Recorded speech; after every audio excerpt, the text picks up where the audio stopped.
여러분, 탈원전 완전 폐기라 쉽지 않은 일이죠. 폐기는 할 수 있지만 이것을 다시 회복하는 것은 진짜 어려운 일일 거다. 저는 그런 생각해 봅니다. 그렇지만 탈원전에 대한 어떤 본격적인 행동이 이제 나왔습니다. 무슨 얘기냐? 여러분 이거 한번 보세요. 우리가 탈원전을 친원전으로 바꾸겠다는 거예요. 2030년 원전 비중 목표를 32.2%까지 올리겠다는 겁니다. 산업통상자원부 산하에 전력수급 기원 계획을 짤 때 자문기구가 있거든요.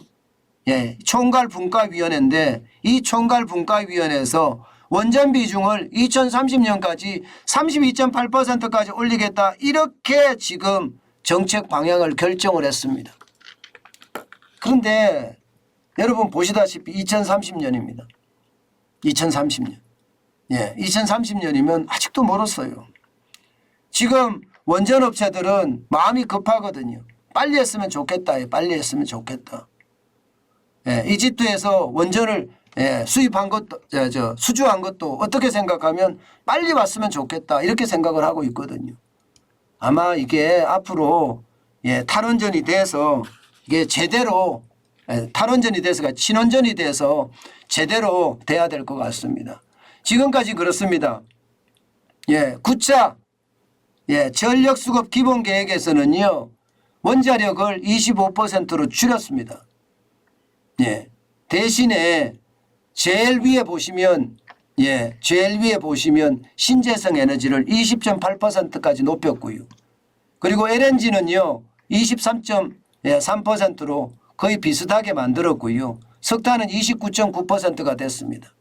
그러면서 또 NDC 상향안을 만들었거든요. 이거는 완전히 이거는 뭐 불가능한 수치를 꿈의 수치를 그린 것 같아요. 저는 이것을 보면서요. 야 나라 경영을 죄송합니다. 그냥 쓰겠습니다. 이따위로 하냐 저는 그런 생각이 진짜 들었을 정도예요. 왜 그랬냐고요. 여러분 이게 신재생 에너지를 20.8%를 갑자기 30.2%로 올렸습니다. 신재생 에너지라는 게 뭐예요? 태양광, 조력, 풍력 이런 거잖아요. 그러면 안 그래도 지금 여러분들이 시골 가다 보면 이게 산이고 들이고 태양광으로 뒤덮인 데가 굉장히 많거든요. 제가 고향을 갈 때 보면 주로 산이나 밭에 태양광이 완전히 놓여 있습니다. 어떤 때는 그 산의 비탈에 홍수가 나서 다 무너졌어요. 산사태가 나서 다 무너져서 사라진 것도 있고요. 또 저쪽에 호남 쪽으로 가면요. 덜역에 이게 태양광이 엄청나게 설치가 되어 있습니다. 덜역에. 야산이나 덜역에 설치가 되어 있다는 이야기예요. 게다가 해안가로 또 쭉 돌아가면요. 새만금 같은 경우는 태양광이 설치가 되어 있는데 이름이 말입니다. 이름이 새똥강입니다. 새똥강. 왜냐하면 태양광 지별판에 이 새들이 앉아서 똥을 하도 많이 싸놔서 새똥강이라고 이름 지을 정도로 태양광이 거기도 깔려 있습니다. 해안가도. 게다가 풍력 발전기도 해안가로 쭉 깔려 있습니다. 대관령에 올라가도 풍력 발전기가 깔려 있고요. 이게 여러분 이런데도 말입니다. 지금 신재생 에너지가 역할을 하는 것은요. 아주 그렇게 많지 않습니다. 그런데 이게 30.2%까지 높인다고요? 이게 말이 될까요? 불가능한 숫자라고 저는 보거든요. 그러면 우리들 야산에 아니면 우리들 밭에 아니면 우리들 덜역에 태양광 다 깔아야 돼요. 그게 말이 되나요? 게다가 말입니다.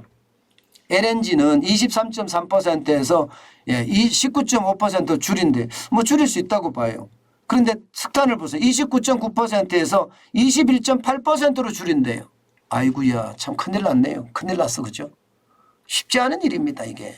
쉽지 않은 일입니다. 결국 말입니다. 윤석열 정부에서는 탈원전을 완전 폐기하고 친원전으로 돌아서면서 10차 전력산업 수급 계획을 지금 발표를 한 겁니다. 그래서 2030년까지 32.8%를 올리겠다. 그리고 석탄은 21.2%를 유지하겠다. LNG도 20.9%를 유지하고요.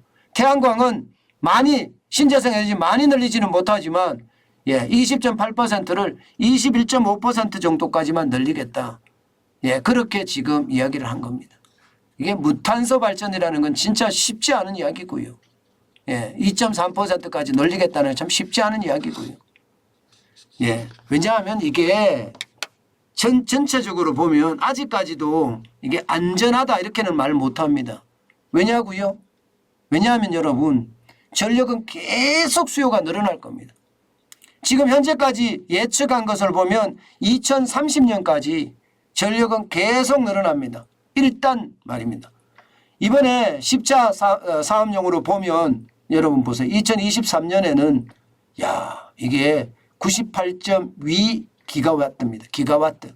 그리고 2030년에는요 109기가와트고요. 2034년에는 114.4 기가와트입니다. 그리고 2036년에는 117.3 기가와트고요.